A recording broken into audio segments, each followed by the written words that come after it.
Sir, जब तक हमारी मांग पूरी नहीं होती है यह अनिश्चितकालीन धरना तब तक चलता रहेगा। पाठक जी के पदाधिकारियों को पढ़ाना है, उसमें कोई न कोई रिश्तेदार है जिनको लाभ पहुंचाने के लिए इस प्रकार के विज्ञापन आए। यहीं से फाइनल करके जाएंगे, या तो विद्यालय जाएंगे या तो घर जाएंगे। नमस्कार, आप देख रहे हैं लाइव स्ट्रीम। मैं हूं आपके साथ रोहित। देख सकते हो मौजूद हैं गर्दनी बाग धरना स्थल पे। आपको बता दें कि सरकारी स्कूलों में दिव्यांग बच्चे को पढ़ाने वाले जो शिक्षक हैं वो आज 1 महीना से गर्दनी बाग धरना स्थल पर बैठे हैं। राजद कार्यालय का भी घेराव करने गए थे, जदयू कार्यालय का भी घेराव करने गए थे। हालांकि इसके बाद भी इन लोगों की जो बातें हैं वो नहीं सुनी जा रही। जो शिक्षा विभाग का अपर मुख्य सचिव है के पाठक, उनके आवास का भी घेराव करने की इन लोगों के द्वारा कई बार बातें कही गई है और इन लोगों में काफ़ी आक्रोश भी है। हम इन लोगों से बात करने की कोशिश करेंगे। 1 महीना से ऊपर हो गया जी, और कितना दिन बैठेगा ये बताइए। सर, जब तक हमारी मांग पूरी नहीं होती है यह अनिश्चितकालीन धरना तब तक चलता रहेगा। और के पाठक से सर हम उम्मीद लगा के बैठे हैं कि हमारी बात, हमारे दर्द को सुनेंगे और ज़रूर हमारी मांग को पूरा करेंगे। आप लोग के पाठक जी से मुलाकात करने भी गए थे? काका के पाठक से मुलाकात करने गए थे, उनसे अपनी वेदना को हम कह चुके हैं, लेकिन उनके दिलो दिमाग में क्या छाया हुआ है, कौन सी मानसिकता की वो है कि हमारे दर्द को समझ नहीं रहे हैं। आज तक उनका कोई भी करिंदा हमारे इस धरना स्थल पर हमारे दुख दर्द को देखने नहीं आया है। कहने के लिए तो कहते हैं विशेष शिक्षक हैं, बहुत अच्छा काम करते हैं। यही अच्छा काम करने का परिणाम है। आज हम महीने भर से धरने पर बैठे हुए हैं, हमारे दुख दर्द को समझने वाला कोई नहीं आ रहा है। हम क्या करेंगे इसके अलावा? अगर नहीं करते हैं तो हम अमला अनशन भी कर सकते हैं, भूख हड़ताल कर ही रहे हैं। अगर कोई ध्यान नहीं देने जा रहा है, आगे लड़ाई चलती रहेगी, हम लोगों की लड़ाई चलती रहेगी जी। उम्मीद है कि पाठक जी से, इसके अलावा है ही कौन? जी। सुप्रीमो शिक्षा विभाग के वही हैं, जो चाहेंगे वही करेंगे। अगर उनसे नहीं हो सकता है, फिर मुख्यमंत्री से हम लोग बात किए, उनसे भी कोई रिजल्ट पॉजिटिव नहीं मिला हुआ अभी तक। हम लोग धरने बैठे हुए हैं अभी तक। चलिए, और कितना दिन बैठिएगा? 1 महीना से ऊपर हो गया है। अभी बैठे हैं कि उनके पदाधिकारियों को भी पढ़ाना है हमें। किसके पदाधिकारियों को पढ़ाना है? पाठक जी के पदाधिकारियों को पढ़ाना है। पाठक जी के पदाधिकारियों को जिनको पढ़ाइएगा। विशेष शिक्षा की समझ नहीं है जी। उनको पढ़ाना पड़ेगा हम लोगों को। जी। हम पाठक जी से निवेदन करते हैं कि अपने 5 अच्छे पदाधिकारियों को भेज दें, अच्छा। जिनको हम लोग दिन भर में प्रशिक्षित कर दें कि वास्तविक में विशेष शिक्षा है क्या। अच्छा। क्योंकि आज समाचार पत्रों में हमने पढ़ा है जी। कि विशेष 10 साल का उम्र में छूट दिए हैं। किसको छूट दिए हैं? तो जो अन्य सब्जेक्ट से, विषय से स्नातक किए हो, ये किए हो, अंत में फिर मामला वही आया है कि RCI से अप्रूव्ड हो। तो ये इनके पदाधिकारियों के कोई ना कोई रिश्तेदार है, सब रिश्तेदार है। उसमें कोई ना कोई रिश्तेदार है जिनको लाभ पहुंचाने के लिए इस प्रकार के विज्ञापन आए। उनके घर में जो 18 वर्ष से काम कर रहे हैं उनको तो उम्र सीमा में छूट ही नहीं दिए। और छूट के लिए हम थोड़ी बैठे हैं, हम तो सामंजन के लिए बैठे हैं। अच्छा, आप लोग की बातें आखिर के पाठक के द्वारा क्यों नहीं सुनी जा रही है? आप लोगों ने कहा कि हम लोग उनसे मुलाकात करने भी गए थे। ये देखिए, नहीं सुनी जा रही है, यह उनकी अपनी सोच हो सकती है। हम सुनाने का प्रयास कर रहे हैं। नहीं सुनेंगे तो आश्वासनों से हम यहाँ से जाने वाले नहीं है। आज 31वां दिन है जी। आप भी पूछते पूछते थक गए, हम लोग भी बताते बताते थक गए, लेकिन हम अड़े हैं अपनी मांगों पर। यहीं से फाइनल करके जाएंगे, या तो विद्यालय जाएंगे या तो घर जाएंगे।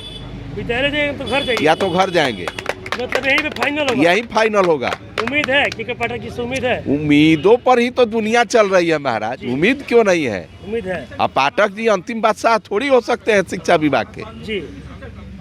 पाठक जी आए हैं, कल चौबे जी आएंगे, कल सिंह जी आएंगे, कोई कुशवाहा जी आएंगे, कोई ना कोई आएगा। ये तो प्रक्रिया चलने वाली है। मतलब समंजन लेकर जाइएगा? समंजन लेके जाएंगे। चलिए, कब तक बैठे रहिएगा? 1 महीना से ऊपर हो चुका है। जब तक सामंजन नहीं होता तब तक हम लोग बैठे रहेंगे। राजद जदयू कार्यालय के पास भी आप लोग गए थे? हाँ, वहाँ तो हम लोग गए ही थे और उनके माध्यम से अशोक चौधरी से वार्ता हुआ।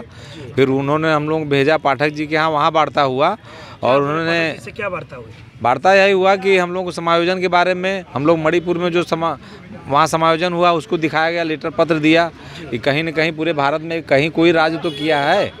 तो जब मणिपुर राज्य ने किया तो आप बिहार भी कर सकता है। जैसे हरियाणा में भी कुछ रजिस्ट्रेशन हुआ, वहाँ भी अच्छे वेतन मिलते हैं। और गुजरात में कुछ है ऐसे हुए हैं, तमाम जगह हुआ। तो उसको बिहार राज्य अगर चाहेगा तो करेगा देख करके। अगर उसको नहीं, मिल जाएगा। उम्मीद है ना कि समंजन होगा? उम्मीद यहाँ 6 महीने के पाल के हम आए हैं कि 6 महीना अगर रहना पड़ेगा सड़क पर रहेंगे। 6 महीने और क्या, 6 महीना साल भर रहेंगे। जब तक हमारा सामंजन नहीं होगा तब तक हम नहीं जाएंगे।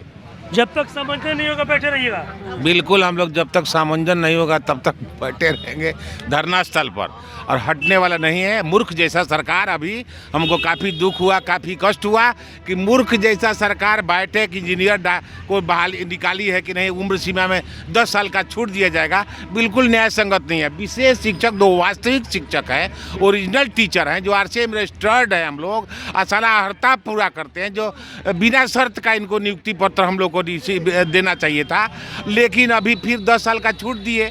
हल्ला गुला करने के बाद, आवेदन जाने के बाद आप लोग सहयोग किए, आप लोगों ने काफ़ी सहयोग किया, आप लोगों ने ज़्यादा प्रचार प्रसार करने में मदद किया।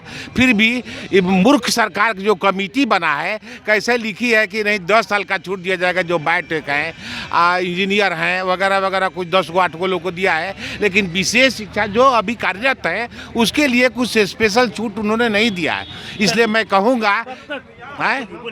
कहूँगा कि इस पर न्याय संगत विचार कीजिए और हम लोग को शीघ्र समायोजन का बिना कोई शर्त का हम लोग पूरा करते हैं। स्पेशल एजुकेटर का बिना शर्त का सामंजन हम लोग सृजित पत्र करें, अन्यथा हम लोग बाध्य होकर के लगातार धरना प्रदर्शन करते रहेंगे और आमरण अनशन तक जाएंगे। कितना उम्मीद है ये बताइए। हम तो मीडिया बंधु को पहले धन्यवाद करेंगे और ये कहेंगे कि आप लोग जाइए पूरा शिक्षा विभाग के मंत्रालय में और सारा पदाधिकारी निदेशालय को हम लोग को बुलाकर एक दिन प्रशिक्षण दिलवाइए। हम लोग प्रशिक्षित उन लोगों को करेंगे कि विशेष शिक्षा व्हाट इज माने स्पेशल एजुकेशन, उन लोग को ही अभी तक पता नहीं है। आज प्राथमिक शिक्षा निदेशक निकाल दिए कि 10 साल का छूट है, इंजीनियर को छूट है, अब MBBS को छूट निकाल दीजिए, 10 साल का छूट है विशेष शिक्षा में, जबकि भारतीय पुनर्वास परिषद में रजिस्टर्ड होना चाहिए, तब विशेष शिक्षक बनेंगे और दिव्यांग बच्चे को पढ़ाएंगे। लेकिन उन लोग को कहिए कि सारा मंत्रिमंडल आवे शिक्षा विभाग का और सारा पदाधिकारी आवे और हम विशेष शिक्षक से जो कि धरना पर बैठे हुए हैं एक दिन का ट्रेनिंग ले कि दिव्यांग बच्चे को किस तरह पढ़ाना है, किसको पढ़ाना है। कब तक बैठे रहेगा ये बताइए, कितना उम्मीद है? हम तो यही आशा लेके बैठे हैं कि यहाँ से सामंजन का पत्र लेकर के ही जाएंगे। किससे उम्मीद है अगर बैठे ये बताइए। शिक्षा विभाग के जो बड़े पदाधिकारी हैं, अभी तो खास तौर पर के पाठक सर से ही हैं, उन्हीं के पास तो अर्जी लगा के आए हैं कि हम लोग यहाँ पर धरना बैठे हैं और सामंजन होगी तो जाएंगे, क्योंकि 18 वर्षों से हम इसी आस में बैठे थे कि जो पद सृजन होगा सबसे पहले प्राथमिकता हमारी होगी। बातें अगर नहीं सुनी जाएगी तो बस 1 से 2 दिनों में हम लोग आमरण अनशन की तरफ बढ़ जाएंगे। क्रमिक अनशन का हम लोग उनको अल्टीमेटम दे चुके हैं, पत्र सारे प्रभारी अधिकारियों को हमने दे दिया है, उसके बाद हम आगे बढ़ जाएंगे और कुछ हम सोचना नहीं चाह रहे हैं, अनशन जारी रहे। कब तक बैठे रहिएगा? के पाठक को लेकर काफ़ी आक्रोश है, आपके सहयोगी होंगे। देखिए, आपके चैनल के माध्यम से मैं सीधे के पाठक को पूछना चाहता हूं कि पिछले साल शुक्रवार को, पिछले महीने सप्ताह में शुक्रवार को हम लोग एक प्रतिनिधि मंडल जाकर के मिले और करीब 15-16 मिनट की वार्ता के क्रम में उन्होंने सारी वस्तु स्थिति को बारीकी से समझा, जाना और प्रयास किया गंभीरता से, और उन्होंने उसके बाद से विचार करने के बाद यह कहा कि हम इस मामले को लेकर के काफ़ी गंभीर हैं और आप यहाँ से निश्चिंत होकर के जाइए कि आपका बहुत अच्छा होगा। हम आपसे यह पूछना चाहते हैं कि के पाठक साहब, 1 सप्ताह बीत गए, आपके इस बयान का अब तक कोई आउटपुट क्यों नहीं आया?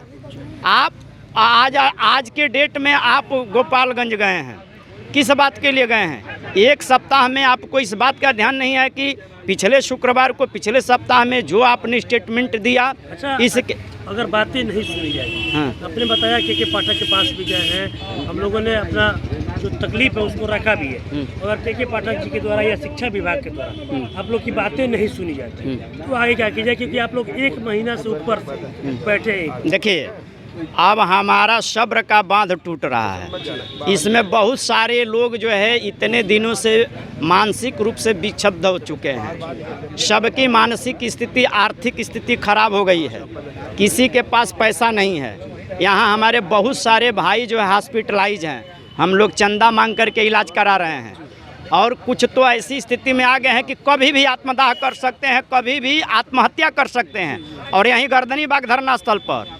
और यदि कोई हमारा समावेशी शिक्षा का कर्मी इस तरह का कृत्य करता है तो सारी जवाबदेही उस विशेष शिक्षक के, उस विशेष शिक्षक के परिवार के, पूर्व बिहार सरकार, मुख्यमंत्री और मुख्यमंत्री के सूबे में जो बैठे अधिकारी है उनके ऊपर आरोप लगेगा और वही जिम्मेदार होंगे। चलिए देखिए, एक बार फिर से आपको हम तस्वीर दिखाने की कोशिश करेंगे। आपको बता दें कि ये सभी लोग सरकारी स्कूलों में दिव्यांग बच्चे को पढ़ाने वाले शिक्षक है। आपको बता दें कि 1 महीना हो चुका है ये लोग इसी गर्दनी बाग धरना स्थल पर बैठे हुए और इनका साफ साफ कहना है कि हम लोग का जो सब्र का बांध है वो टूटते जा रहे हैं। इनका साफ साफ कहना है कि हम लोग सामंजन की मांग को लेकर बैठे 1 महीने से ऊपर हो चुका है, लेकिन जो शिक्षा विभाग का अपर मुख्य सचिव है के पाठक वो हम लोगों की बातें नहीं सुन रहे। इनका साफ साफ कहना है और के पाठक को लेकर इन लोगों में काफ़ी आक्रोश भी और साफ साफ कह रहे हैं कि अब के पाठक की हम लोगों का आखिरी उम्मीद है। अगर हम लोग की बातें नहीं सुनी जाएगी, सामंजन नहीं की जाएगी तो हम लोग अब आने वाले कुछ ही दिनों के बाद आमरण अनशन पर जाएंगे। बस इसी तरह की तमाम खबरों के साथ आप मेरे साथ जुड़े रहें। तब तक धन्यवाद।